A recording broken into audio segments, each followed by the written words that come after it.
যেমন সুদর্শন তেমনি ছিল বুদ্ধিমান, কিন্তু তার জীবনের পথ ছিল ভিন্ন। নামাজ পড়ত না, পবিত্র কুরআনের দিকে তাকাত না, আর দিন রাত হারাম কাজে মত্ত থাকত। তার বন্ধুদের বেশিরভাগই ছিল দুনিয়াবি ভোগবিলাসে ডুবে থাকা লোক।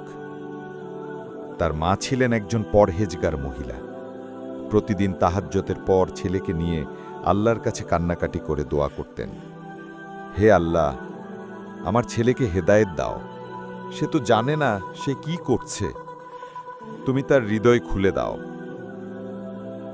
রিয়াদ প্রতিদিন ভোরে ঘরে ফিরত, কখনো মদ খেয়ে, কখনো অন্য কোনো পাপ করে। একদিন ঘরে ফিরেই মাকে বলল, আম্মু, এই দোয়া বাদ দাও, আমি বাঁচতে চাই আমার মতো করে, জান্নাত জাহান্নাম আমি বিশ্বাস করি না।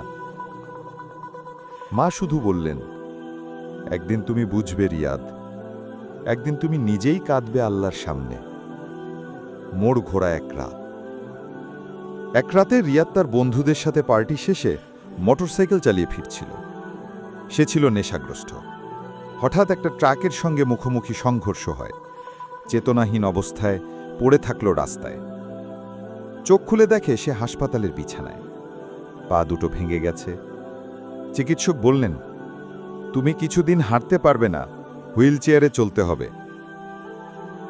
এই প্রথম রিয়াদ অনুভব করল, পৃথিবীর কিছুই চিরস্থায়ী নয়। হাত পা দিয়ে যা খুশি করত, আজ সেগুলোর উপরই নেই তার নিয়ন্ত্রণ।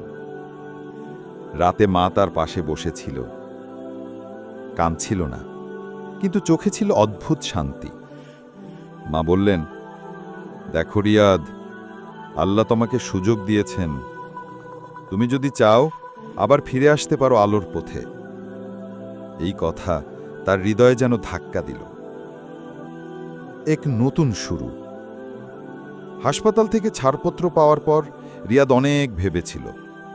প্রথমবারের মতো সে কোরআন শরীফ খুলে পড়ে সূরা ইয়াসিন। প্রতিটি আয়াতই যেন তার হৃদয় ভেদ করে যায়, বিশেষ করে যখন পড়ে, আজ আমরা তাদের মুখে মোহর এঁটে দেব, তাদের হাত আমাদের সাথে কথা বলবে এবং তাদের পা সাক্ষ্য দেবে তারা কি করেছিল। সূরা ইয়াসিন আয়াত ৬৫।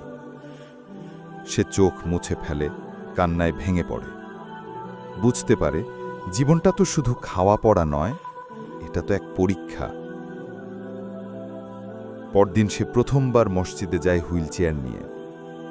গ্রামের লোকেরা অবাক হয়ে তাকিয়ে থাকে। ইমাম সাহেব তাকে দেখে এগিয়ে আসেন, বলেন, সুবহানাল্লাহ, আল্লাহ তোমাকে ডেকে নিয়েছেন, তুমি সাড়া দিয়েছ। সেই দিন ফজরের নামাজে সে কাঁদতে কাঁদতে সিজদায় পড়ে গিয়ে বলেছিল, হে আমার রব, আমি তো জানিই না কেমন মুসলিম হওয়া উচিত, কিন্তু তুমি আমাকে গ্রহণ করো, তুমি আমাকে তোমার বান্দা বানিয়ে নাও। হেদায়েতের পথে সংগ্রাম। পরবর্তী কয়েক মাসে রিয়াবের জীবনে একেবারে পাল্টে যায়। সে নামাজ, তিলাওয়াত, দরস নিয়মিত করে, হাদিস পড়ে, ইসলামিক বই পড়ে, নিজের ভুল ত্রুটি নিয়ে গভীরভাবে চিন্তা করে। সে তার পুরনো বন্ধুদের ডাকলেও তারা আর আসে না, বরং মসজিদের ছোট বাচ্চারা তাকে ঘিরে রাখে, তাদের কোরআন শেখায়, দোয়া শেখায়।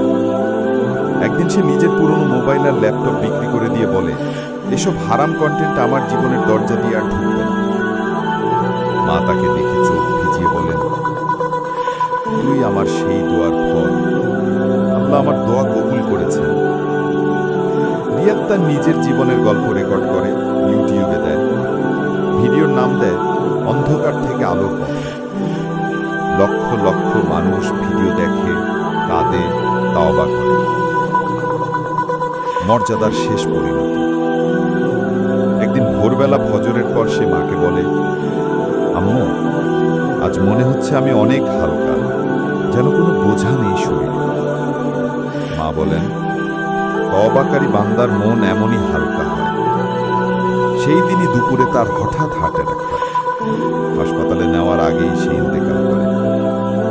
মসজিদের ইমাম জানাজায় বলেন, এই ছেলেটি ছিল এক সময় গ্রামের পাপী, কিন্তু আজ সে আমাদের চোখে একজন ওলি। আল্লাহর কাছে সে হয়তো আরো প্রিয়।